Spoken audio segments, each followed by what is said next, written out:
Hello everybody, it's Lazel here with another video. Today I am really happy to present you my very first recorded EDH gameplay. A few friends of mine and I came together to record this gameplay at our local game store. So a big shout out to Kaiju Cards in Trier, Germany for providing a great place where we can record and also a place for gathering together when you want to play some TCGs. Let me quickly introduce you to the commanders that we are playing today. I have just recently finished building my Kroxa deck, which focuses on making my opponent discard a lot of cards from their hands so they don't have any interaction when I want to win with some of my infinite combos. Timon has just built Eriette of the Charmed Apple, which clearly focuses on flooding the board with auras to drain your opponents and also make them beat each other up with their creatures because they cannot attack him. Tuan has also recently built Hylda of the Icy Crown, which clearly focuses on tapping down creatures, generating a lot of value with Hylda of the Icy Crown, and swinging for the win with a lot of ice elementals. Christopher plays a Karona group hug deck,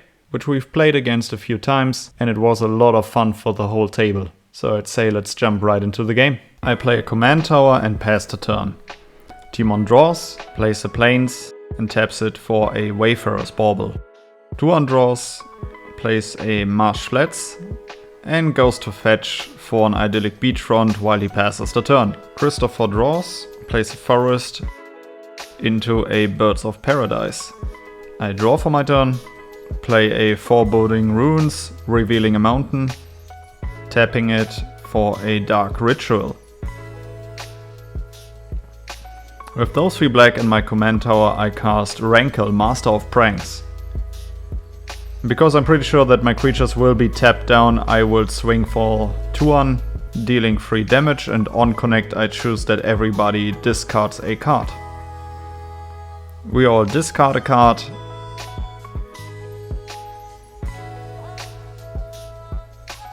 And I pass the turn. Timon plays a Caves of Koilos and passes the turn. Tuan untaps, draws, plays a Snow-Covered Island, and also passes the turn. Christopher untaps, draws, plays a plains, and taps 3 for Selvala, Explorer returned. He passes the turn, I untap, draw, I play a Snow-Covered Mountain, tap 2 for a Rakdos Signet. Then I enter combat and I swing at Christopher for 3 with Rankle. And I choose that everybody draws a card and loses a life.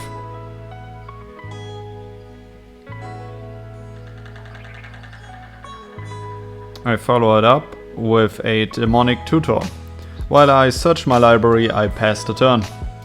In my end step, Timon cracks his Wayfarer's Bauble for a land. He finds the plains and then goes to his turn. Timon untaps, draws,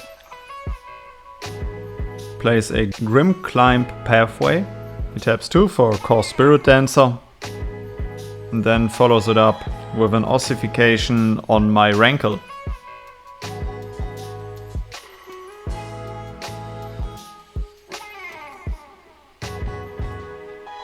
Because he casts an Hour spell, he gets to draw a card from Core Spirit Dancer and passes the turn. Tuan draws, plays a Plains for turn, and taps 3 for a Dream Shackle Geist. Tuan goes to combat and chooses that Birds of Paradise doesn't untap. He passes his turn, Christopher untaps except for his Birds of Paradise. Christopher chooses to parlay. We reveal a Talisman of Indulgence, a Sigil of the Empty Throne. Tuan goes for a Snow-Covered Plains, and Christopher reveals a Sandstep Citadel. So he gains 2 life and he also gains 2 green mana. We all draw a card. He plays the Sandstep Citadel for turn. He uses the mana that he has in his mana pool from Selvala and plays a Walking Archive. I untap for my turn, draw for turn, play a Snow-Covered Swamp. Then I get reminded that I need to draw from the Walking Archive. I tap 2 for a Waste Knot. Then I play the Talisman of Indulgence, which I drew from Selvala. And then I take 1 for the talisman and my remaining mana to cast my commander Kroxa. Everybody has to discard a card. Timon discards a land tax. Tuan discards a land, which gives me 2 black mana from Waste Not. For the land tax I draw a card, and Christopher decides to discard a chromatic lantern, which also gets me to draw a card. Kroxa dies after all those triggers resolved. And before I lose the black remaining mana, I cast Sheoldred's Edict and choose that each opponent sacrifices a non-token creature.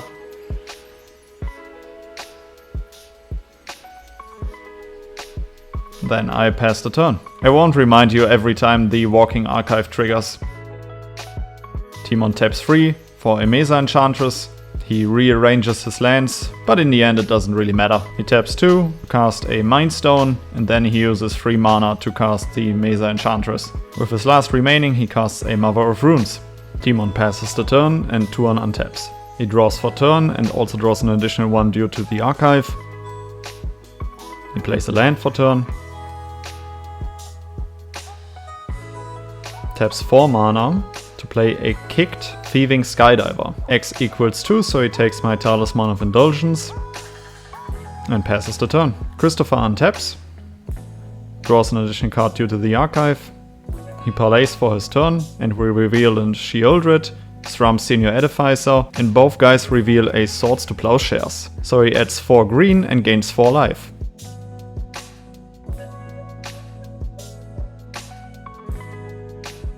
He plays an island for turn. And with his 2 green floating and 2 additional 1, he puts an additional counter on the Walking Archive. He also taps more mana to play a Ghostly Prison. He passes the turn. I untap, draw a card for my turn, and an additional 2 for the Walking Archive. I play a land for turn, and then I cast Reforge the Soul. We are going to have a bunch of triggers here simply because I have Waste Not on the field and we had to make several piles of all the cards being discarded. So everybody made a few piles and I will just summarize what I end up with. I get 5 zombies, 10 black mana, and I also get to draw 6 cards.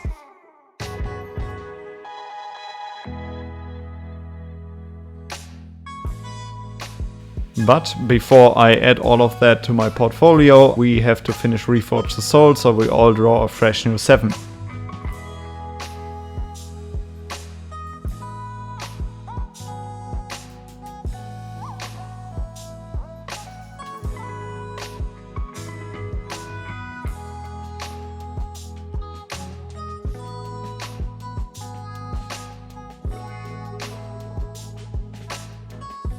I use 4 of those 10 black mana to cast Rankle's Prank. I choose all 3 modes, so everybody has to discard 2 cards, everybody loses 4 life, and everybody has to sacrifice 2 creatures.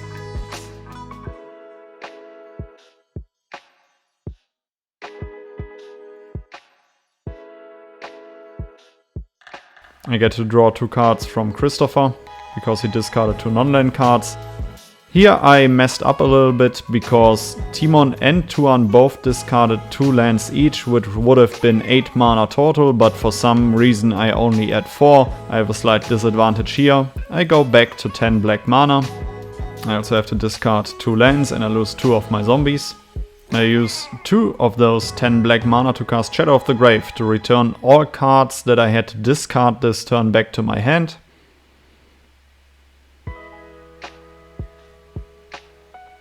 Tuan reminds me that Rankle's Prank has been cast, so I don't add that one to my hand. That was a slight misplay of mine.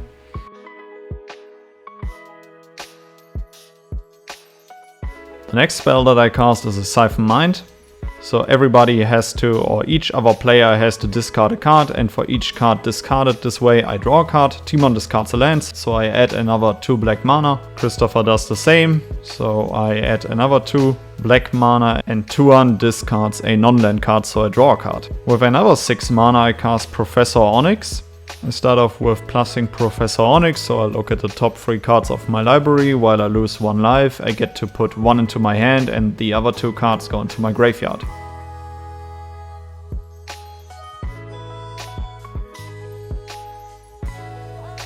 I still have a lot of mana in my pool, so I use 3 of those to cast Delirium Schemes. Each player has to discard 3 cards. I get a Magecraft trigger from Professor Onyx and everybody loses 2 while I gain 2. I discard a few cards out of my hand. Timon discards 2 lands and 1 creature. Tuan discards 1 land and 2 non-creature cards, so I add another 2 black mana and draw 2 cards. Christopher discards 3 non-land cards, so I also get to draw 3 more cards.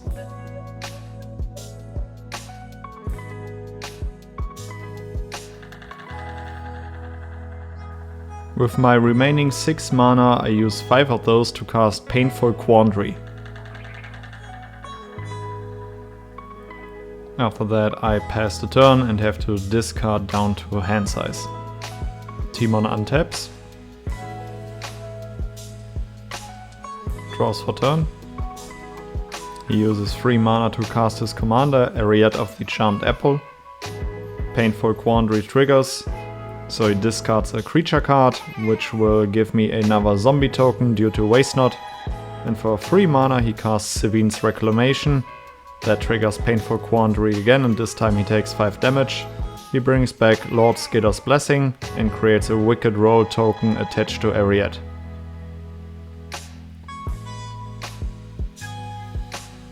He moves to his end step and then drains us for 2 and he gains 2.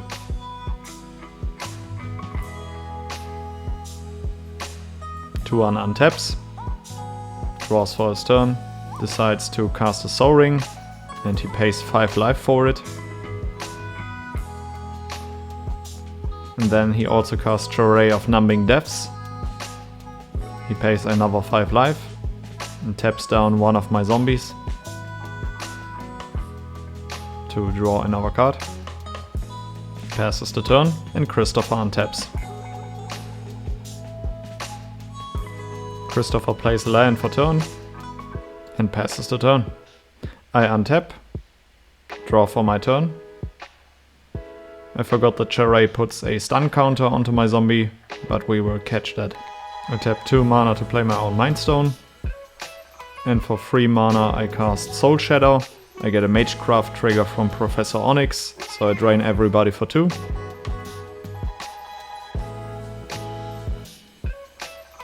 Everybody has to sacrifice their strongest creature, and the Wicked Roll token from Eriette drains us for 1.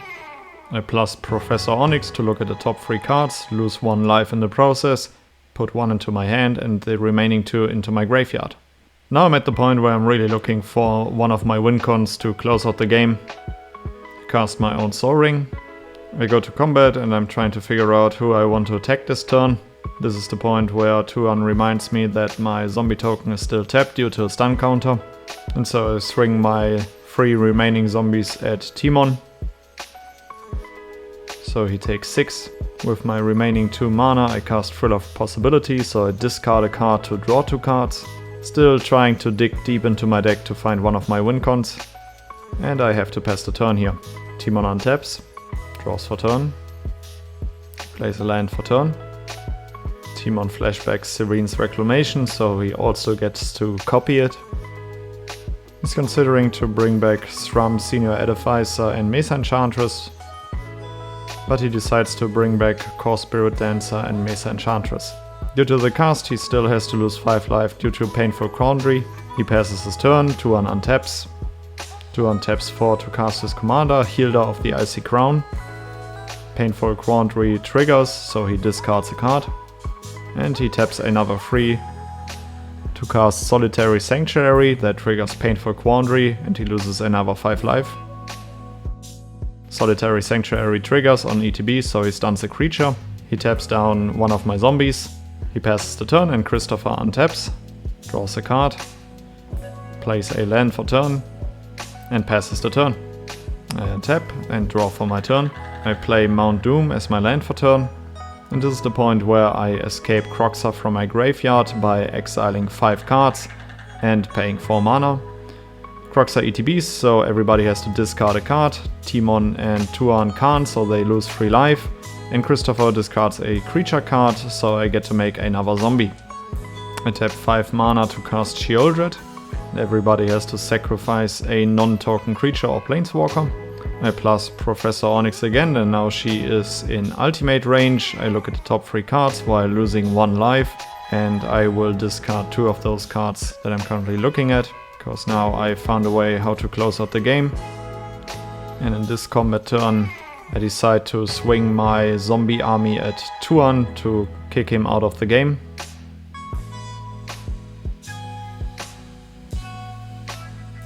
After that I pass the turn. Timon draws for his turn.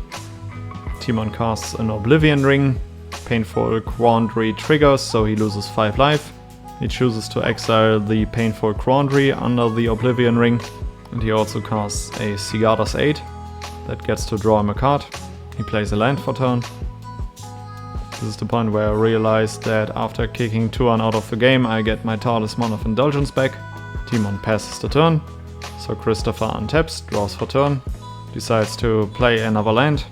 In his end step I cast Entomb.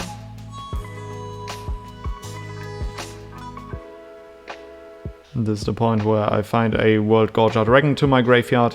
After shuffling I go to my turn, untap and draw.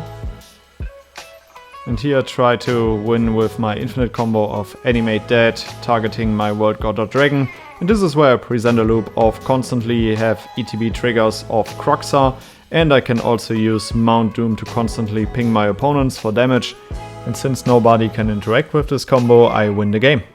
Alright everybody, this game was super exciting and we all had a lot of fun, even though it doesn't really look like it when you play against a discard deck. The play of the game was definitely my Waste Not combo into Reforge the Soul. Reforge the Soul is quite a cheap wheel effect in red, which simply gave me so much value that I was able to get ahead so far and then search for my win con. Overall, I hope that you guys enjoyed this episode. For me, it's also very important to get feedback from you guys. So let me know down in the comments below what you think about this episode, what I can change, what I can make better, and maybe also simply what you enjoyed. I'm looking forward to record more EDH gameplay and upload it here on this channel. So if you enjoy what I'm doing, leave a like, subscribe to the channel and leave a nice comment, because that really motivates me to keep going. Again, thanks to Kaiju for providing this place for us, and thank you guys for watching, and then I would say see you in the next video. Goodbye.